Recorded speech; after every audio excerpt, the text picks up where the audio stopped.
एक छोटी सी लड़की ने बस अपना हाथ अपने अपाहिज बड़े भाई की टांग पर रखा। उसी पल उसके भाई को फिर से महसूस होने लगा। फिर उस लड़की ने 2 हेल्थ वाले तावीज निकाले और भाई की जॉइंट्स पर रखे। उसने तुरंत एक मंत्र बोला। अगले ही मोमेंट उसका भाई जो 30 सालों से लकवाग्रस्त था अचानक खड़ा हो गया। तभी भाई को समझ आया कि जिससे वो अभी मिला है वो आम बच्ची नहीं है। असल में वो लड़की एक तांत्रिक गुरु की शिष्या थी। इतनी कम उम्र में ही उसने अपने गुरु की सारी पावर्स सीख ली थी। जहाँ वो उंगली रखती वहाँ लाइफ एनर्जी जोर से बहने लगती। ये देखकर उसका गुरु बहुत खुश हुआ। उसने उस लड़की से कहा कि उसके फैमिली में किसी पर बड़ी मुसीबत आने वाली है और सिर्फ वही उसे बचा सकती है। फिर गुरु ने उसे एक पोर्ट्रेट दिया और कहा कि इसी फोटो से वो अपने पापा को पहचानना। इसके बाद गुरु ने उसे 7 आरा वाली तलवार दी सेल्फ डिफेंस के लिए और एक बैग दिया जिसमें कई मैजिकल ट्रेजर्स थे। उसने कहा कि अगर कभी डेंजर आए तो इस बैग से कोई भी चीज निकालकर अपनी जान बचा लेना। गुरु ने फिर लड़की को एग्जैक्ट पुलिस स्टेशन पर पहुंचा दिया। वो लड़की अकेली और उदास थी। पुलिस ने उसके लिए एक बोल नूडल्स का बनाया। शॉकिंगली उसने वो नूडल्स सिर्फ 3 सेकंड्स में खा लिए। तभी पुलिस की इन्फो मिलने पर उसके पापा वहां जल्दी से पहुंच गए। उन्होंने देखा कि वो बच्ची बिल्कुल अपनी वाइफ की चाइल्डहुड जैसी दिखती है। तभी उन्हें समझ आ गया कि ये उनकी खोई हुई बेटी है। लेकिन लड़की थोड़ी कॉशियस थी। उसने गुरु द्वारा दी गई पोर्ट्रेट निकाली और उस आदमी से कंपेयर किया। जब उसने देखा कि आदमी का चेहरा फोटो से मैच करता है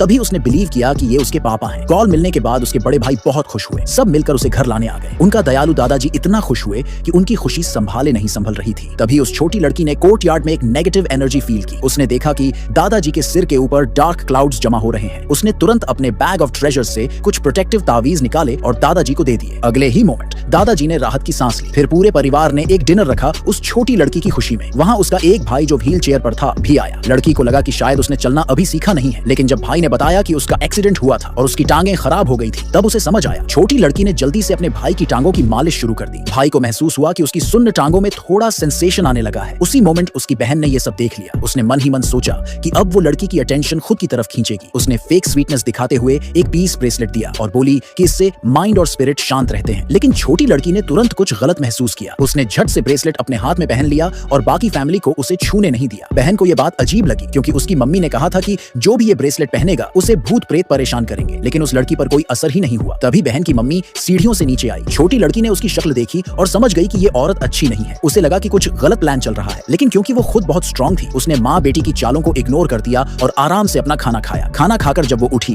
तो उसका बड़ा भाई उसके पास ही बैठा रहा। उसे डर था कि इतनी प्यारी बहन फिर से कहीं चली न जाए, लेकिन भाई अब भी हिल नहीं पा रहा था। लड़की ने उसे उठाने की कोशिश की पर वो हिला भी नहीं। तब लड़की ने डिसाइड किया कि पहले उसकी टांगों को ठीक करेगी। उसने अपना एक हेल्थ तावीज निकाला और भाई की टांगों पर रखा। फिर उसने एक मंत्र पढ़ा। अचानक उसके भाई को थोड़ी देर के लिए चलने की ताकत मिल गई, लेकिन जैसे ही वो खड़ा हुआ तुरंत गिर पड़ा। लड़की को शक हुआ कि ये घर में फैली नेगेटिव एनर्जी की वजह से है। उस रात वो भाई के साथ ही एक ही बेड पर सोई। जैसा उसने सोचा था वही हुआ। उस बुरी एनर्जी का सोर्स वही ब्रेसलेट निकला जो बहन ने दिया था। आवाज सुनते ही लड़की जाग गई और ब्रेसलेट को ध्यान से देखा। फिर गुस्से में बोली कि अब वो उस इंसान को ढूंढेगी जिसने उसके भाई को नुकसान